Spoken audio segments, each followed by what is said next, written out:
ભાવનગર મહાનગરપાલિકાના અંધેર વહીવટનો જીવંત પુરાવો જોવા મળ્યો છે। આરસીસી રોડ બનાવ્યા બાદ હવે તોડીને ફરીથી આરસીસી રોડ બનાવવામાં આવશે।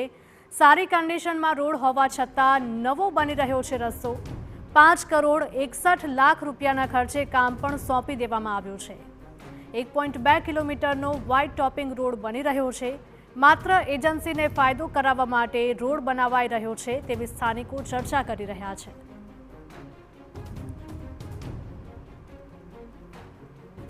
સંવાદદાતા અજીત જોડાઈ ગયા છે વધુ વિગતો સાથે। અજીત, જણાવશો કે જે પ્રકારના આ દ્રશ્યો સામે આવ્યા છે અને સ્થાનિકો આક્ષેપ કરી રહ્યા છે કે રોડ સારો જ હતો છતાં પણ તેને તોડીને ફરીથી નવો બનાવવામાં આવી રહ્યો છે।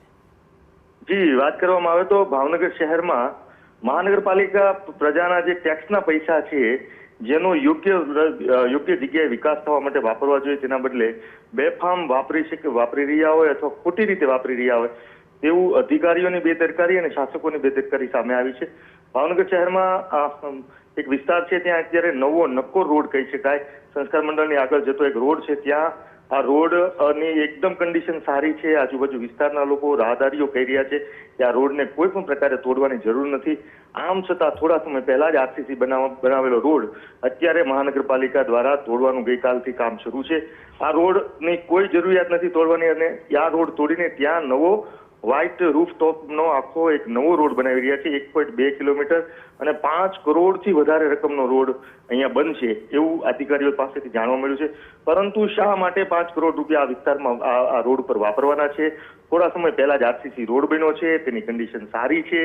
ટૂંકામાં આ પ્રકારની એટલે એવા આક્ષેપો પણ વિપક્ષ દ્વારા કહેવામાં આવ્યા છે કે અધિકારીઓને અને પોતાના લાગતા વળગતા રાજકીય જે નેતાઓ છે તેમના મળતિયાઓને કામ આપવા માટેની આખી યોજના છે। આ પ્રકારે 5-5 કરોડ રૂપિયા જ્યાં જરૂરિયાત હોય, અનેક ભાવનગર શહેરના એવા વિસ્તાર છે, છેવાડાના વિસ્તાર છે કે જ્યાં રોડની તાતી જરૂરિયાત છે, લોકોને મુશ્કેલીનો સામનો કરી રહ્યા છે।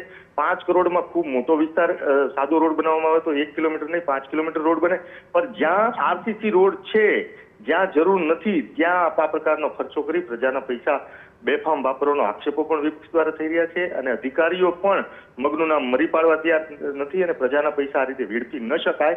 શા માટે 1 કિલોમીટરમાં 5 કરોડ રૂપિયા જેવો જ્યાં એકદમ સારી કન્ડિશન છે, પ્રજા પણ રાહદારીઓ ત્યાંથી રસ્તે નીકળતા માણસો પણ કહી રહ્યા છે કે આ બિલકુલ ખોટી વાત છે। તો આ સામાન્ય માણસને નજરે દેખાતું જે ચિત્ર છે, જે દ્રશ્યો છે, જે અમારી સાથે લાઈનમાં જોડાઈ રહેજો। પૂર્વ શહેર પ્રમુખ પ્રકાશભાઈ પણ આપણી સાથે જોડાઈ ગયા છે। પ્રકાશભાઈ, જણાવશો કે જે પ્રકારની વિગતો સામે આવી રહી છે કે આ રસ્તો છે જે તે છેલ્લા થોડા સમય પહેલા જ બન્યો હતો પરંતુ તેને તોડીને સારી કન્ડિશનમાં હોવા છતાં પણ તોડવામાં આવી રહ્યો છે અને નવો રસ્તો બનાવવામાં આવી રહ્યો છે, શું કહેશો આપ?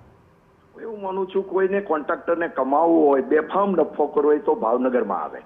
હું એટલા માટે કહું છું કે ફક્ત ભાવનગરમાં આ શાસકો કોન્ટ્રાક્ટરને પૈસાવાળા કરવા વાળા જ બેઠા છે, બાકી કોઈ ધંધો નથી। હું એવું માનું છું સારામાં સારો રોડ આરસીસી રોડ, ખૂબ સારો રોડ, એની ઉપર હવે વ્હાઇટ રોડ, કાંઈક નવો રોડ કાઢ્યો છે આપણે વ્હાઇટ રોડ, પણ શા માટે? સારો રોડ છે જ્યાં જરૂરિયાત છે।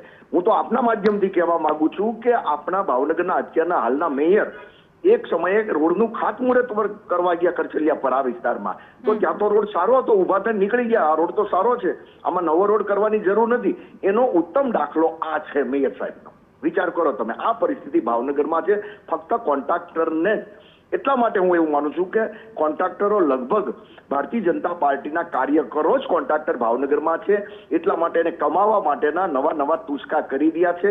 જ્યાં રોડની જરૂરિયાત છે ત્યાં રોડ કરતા નથી અને રોડ સારા છે એ રોડ તોડી અને હું તો આપના માધ્યમથી કહેવા માંગુ છું કે ગેરંટી પીરિયડ પણ પૂર્ણ ન થયો હોય કોન્ટ્રાક્ટરનો, ત્યાં તો આ બધા નવો રોડ ક્યાં કરે છે? તો ગેરંટી પીરિયડનો અર્થ શું છે એ ખબર નથી પડતી। પ્રજાના ટેક્સના પૈસાનું પાણી કરવામાં આવી રહ્યું છે કારણ કે અમુક એવા પણ વિસ્તારો છે કે જ્યાં રસ્તાઓ જ નથી, ત્યાં હાલ પૂરતા રસ્તાઓ બનાવી દેવામાં આવે તેવી પણ સ્થાનિકોની માંગ છે।